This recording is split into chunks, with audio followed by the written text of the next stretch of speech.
untuk pemimpin itu kita harus out of the box. Jangan udah kita menggantikan posisi orang, kita duduk di situ ya udah itu aja. But we have to think gimana caranya ini proses jauh lebih baik. Tantangan terbesar adalah harus kreatif. Harus kreatif, skill-nya pun harus strong di situ. Jadi kita berguna untuk perusahaan, berguna juga untuk tim. Tantangan terbesar juga bagaimana kita bisa memanage tim supaya tim kita juga bisa ikut maju. Jadi yang maju bukan kita aja, bukan perusahaan, tapi ini ke bawah semuanya karena kita adalah satu rantai itu. Tantangan terbesarnya itu.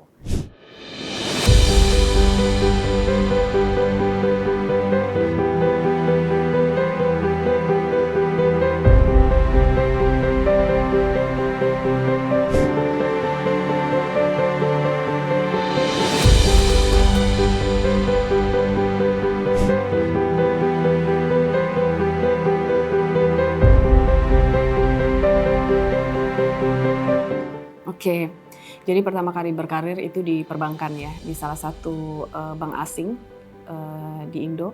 Jadi untuk perbankan, dari perbankan kan langsung ke asuransi. Dua-duanya financial industry. Bedanya kalau untuk di bank itu kita manage fund, di asuransi kita manage resiko. Nah dua-duanya ini mengedepankan service.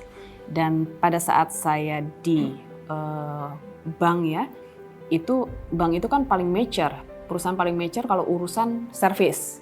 Jadi banyak ilmu yang kita dapat di sana.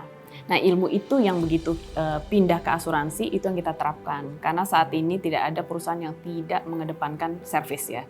Jadi banyak knowledge lah yang kita dapat dari ilmu perbankan, how to serve customer, itu yang kita implement di asuransi. Seperti itu.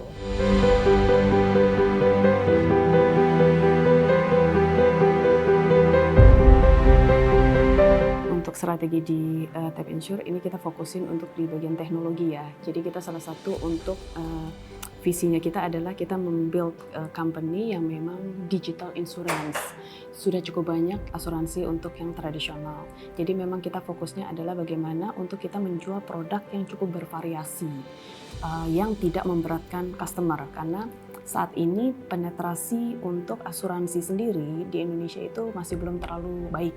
Kita itu dari reportnya OJK ya, tahun 2020, kita itu cuma 3% dibanding negara Asia lainnya. Ada Malaysia, ada Vietnam itu sekitar 5%. Sehingga knowledge terkait asuransi itu yang perlu kita kembangkan. Dan dari data research juga selain mereka kekurangtahuan mengenai produk asuransi itu sendiri dan juga mungkin pelayanan yang cukup rumit. Jadi orang kalau mau beli asuransi harus ketemu dengan agennya, mereka worried dengan klaimnya.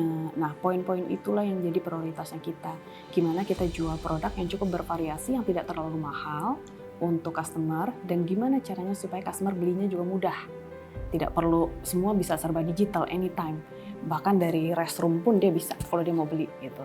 Nah untuk proses klaimnya juga begitu, gimana caranya proses klaimnya juga jadi efisien. Yang ditakutkan customer untuk proses klaimnya lama, panjang gitu, gimana bisa kita ciptakan adalah instant claim.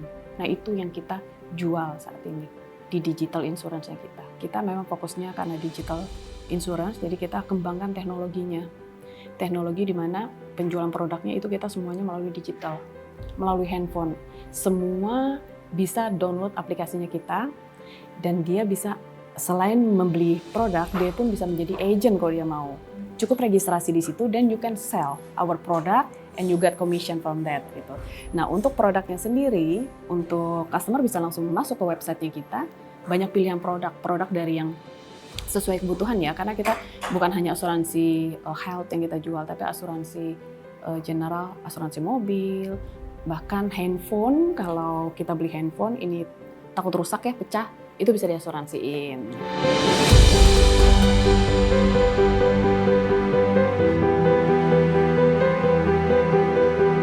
Jadi memang yang tadi saya informasikan sebelumnya, jadi tingkat kesadaran masyarakat terhadap asuransi itu belum terlalu tinggi ya.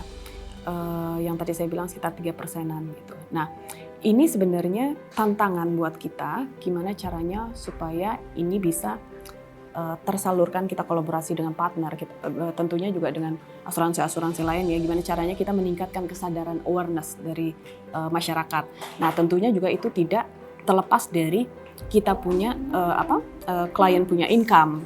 Karena saat ini asuransi itu bukan kebutuhan pokok. kebutuhan pokok masyarakat Indonesia adalah yang penting adalah sandang pangannya dulu nih gitu. Kalau itu udah terpenuhi baru mereka beli asuransi.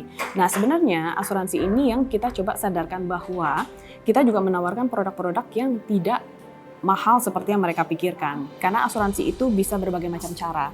Dari yang tadi saya bilang micro asuransi kita dengan premi yang cukup terjangkau itu bisa jadi salah satu concernnya juga buat mereka gitu. Sehingga itu yang kita perlu educate.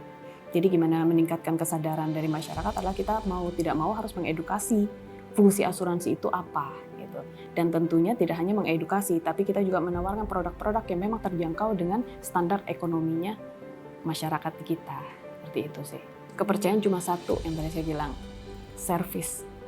Karena semua perusahaan itu adalah service yang paling utama. Dan itu yang buat kita adalah, apalagi perusahaan-perusahaan baru ya, jadi untuk service itu bagaimana kita mendeliver sesuai komitmennya kita. Karena dari situlah customer akan believe bahwa ini benar atau enggak gitu untuk dia beli produknya. Karena pada saat klaim itu kan paling sensitif ya dalam hal asuransi.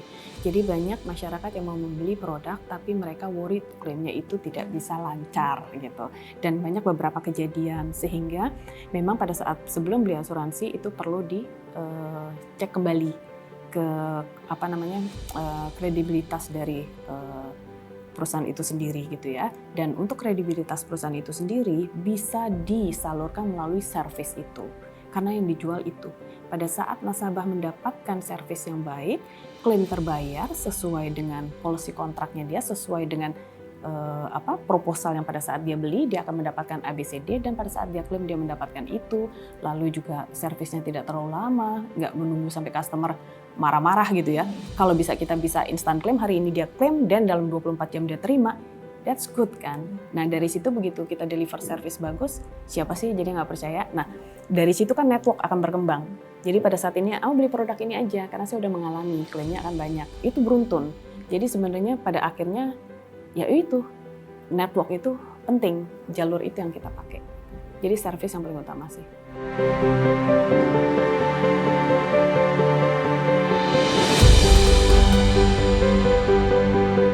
Untuk efisiensi itu masuknya teknologi.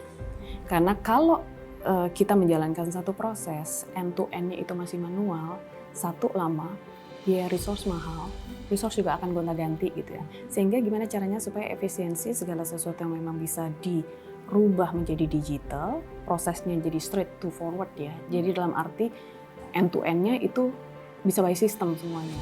Nah itu akan mengurangi satu human error-nya juga dan juga proses proses end to end-nya itu lebih simple seperti itu.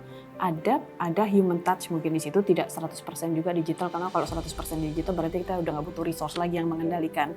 Tapi ada beberapa area yang memang itu tetap dibutuhkan. Ada human touch tapi tidak 100%. Karena kalau 100% tidak berkembang juga gitu. Tidak efisiensi juga. Cost-nya terlalu banyak karena manualnya di situ effort manualnya tinggi. Itu yang pertama. Jadi gimana caranya apalagi di operation ya. Untuk operasional itu kan kita bicara kalau asuransi mulai dari aplikasi kita terima sampai dengan disetujui, itu semuanya dokumen. Lalu klaim juga seperti itu.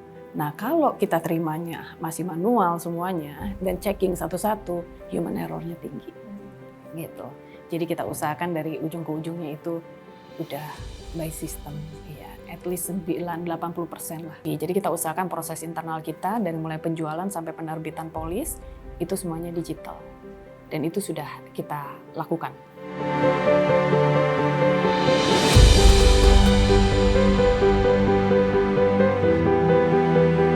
Ya, jadi harus out of the box, produknya harus inovatif.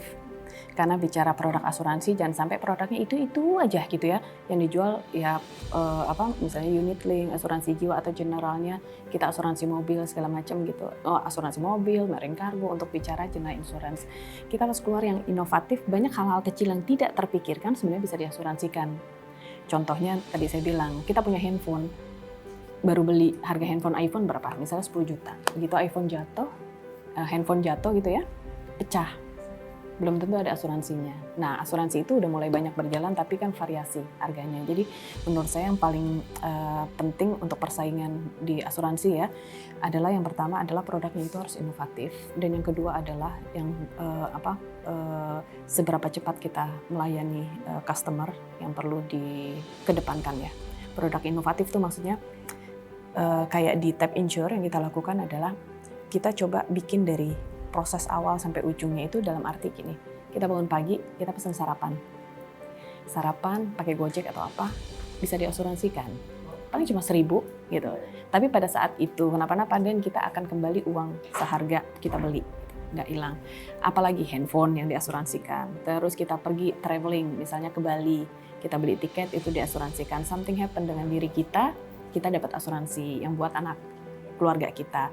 Hal-hal kecil yang seperti itu yang sebenarnya bundling program, sehingga kita juga inovatif untuk kita harus bekerja sama dengan partner-partner yang lain gitu. Dari produk inovatif itulah kita akan berkembang, apakah kita independen atau kita kolaborasi. Nah, itu juga kolaborasi dengan asuransi ya. Jadi bisa jadi kita nggak independen sendiri. Kita kolaborasi dengan beberapa asuransi, kita kolaborasi dengan multi finance, kita kolaborasi dengan ada partner lah kayak Tokopedia, Gojek. Nah, network itu yang harus dikembangkan karena dari situ akan berkembang juga produk-produk inovatif untuk kerjasama seperti itu. Dan ini dibilang persaingan bisnis iya, tapi satu sama lainnya harus bergabung ya, sehingga kita bisa menciptakan asuransi yang cukup kredibilitasnya di masyarakat itu cukup kuat gitu.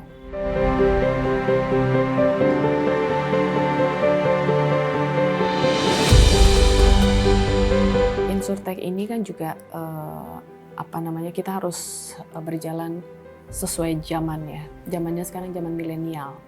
Dan kita itu menurut data ya, 2030 ke depan itu usia produktivitas lebih banyak daripada yang tidak produktivitas. Jadi 2030 sampai 2040-an itu usia produktivitas 64%. Nah, kalau usia produktivitas berarti kan usia di atas 17 tahun sampai 64 tahun. Untuk masa produktivitas itu banyak, apalagi anak-anak milenial, mereka nggak mau rumit. Beli sesuatu online shopping aja sudah cukup besar ya. Dan buat saya kejadian COVID kemarin itu lebih menunjukkan lagi bahwa everything can do by teknologi. Jadi teknologi adalah salah satu the most important thing untuk kita running the business ya. Untuk kita support juga negara. Jadi untuk teknologi ini yang memang ini yang kita fokusin untuk kita build gitu. Jadi Insurtech yang sekarang dengan masa produktivitas itu lebih tinggi, ini yang memang akan align dengan teknologi.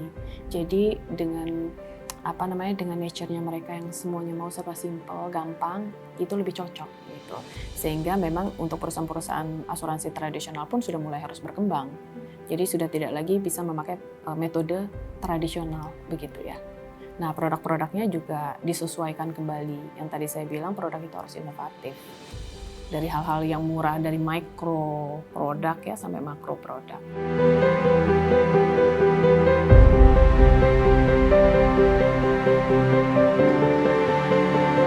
Oke, yang pertama kalau dari data wanita lebih banyak sekarang kayaknya.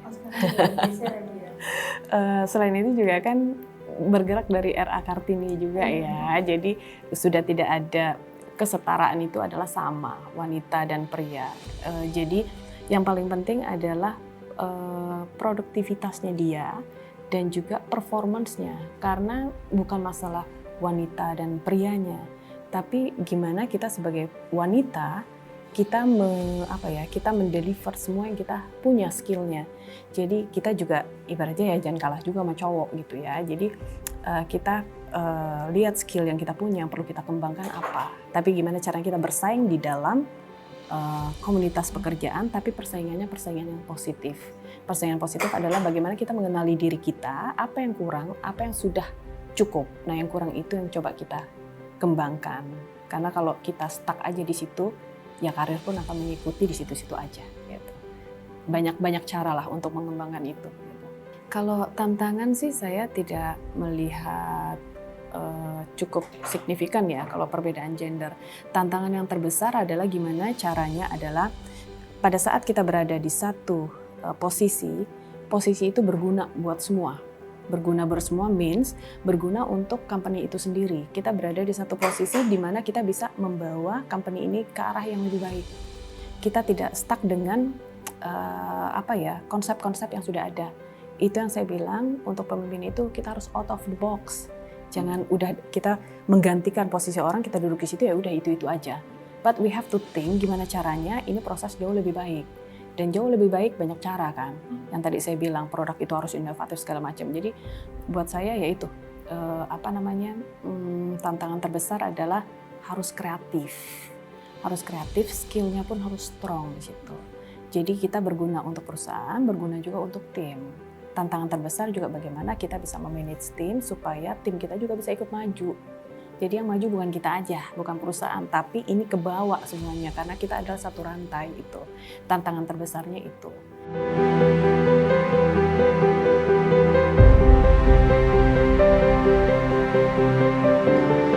Kita berharap adalah perusahaan ini bisa menjadi salah satu leading insurtech di Indonesia ya. Di mana kita menjual berbagai macam produk inovatif di situ. Jadi paling tidak yaitu kita bisa masuk the best-nya lah, leading the insurtech di Indonesia. Itu untuk secara company dan dengan kredibilitas yang baik ya, yang bisa kita pertahankan terus gitu. Walaupun sekarang sudah, tapi berharap ke depannya seperti itu, 5 tahun ke depan.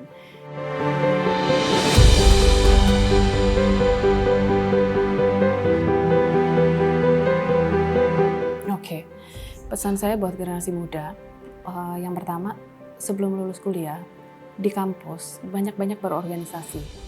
Karena kita tidak bermain di nilai akademik doang. Nilai akademik iya ukuran untuk dia bisa mengikuti pelajaran itu.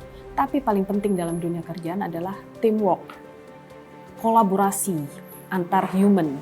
Nah itu yang harus dia pelajari di kampus selain ilmu akademik ya. Nah itu dia bisa pelajari kalau dia ikut organisasi. Karena berorganisasi itu kan dia banyak bertemu, beradaptasi. Itu menurut saya itu penting. Begitu dan juga skillnya dia harus cukup banyak karena begitu mereka lulus, mereka dengan ijazah doang pengalaman tidak ada. Nah pengalaman tidak ada itulah yang menurut saya pengalaman dia berorganisasi, skillnya dia cukup banyak, itu yang bisa di-utilize gitu untuk anak-anak yang baru lulus ya. Nah kalau sudah mulai masuk di dalam dunia kerja, untuk generasi muda jangan pantang menyerah ya. Karena kalau kita bicara sekarang kadang baru masuk 2 bulan, aduh capek deh keluar dulu gitu. Hidup itu tidak ada yang enak, ada enaknya, tapi hidup itu kan nggak selalu enak terus ya. Jadi buat saya adalah spiritnya itu, spirit untuk bekerjanya itu, baik buruknya itu harus dijalani. Karena disitulah kematangan karir itu dimulai. Kerja jangan enaknya aja, yang nggak enaknya pun harus diterima gitu. Dan gimana caranya yang tidak enak itu dibikin enak, enjoy gitu.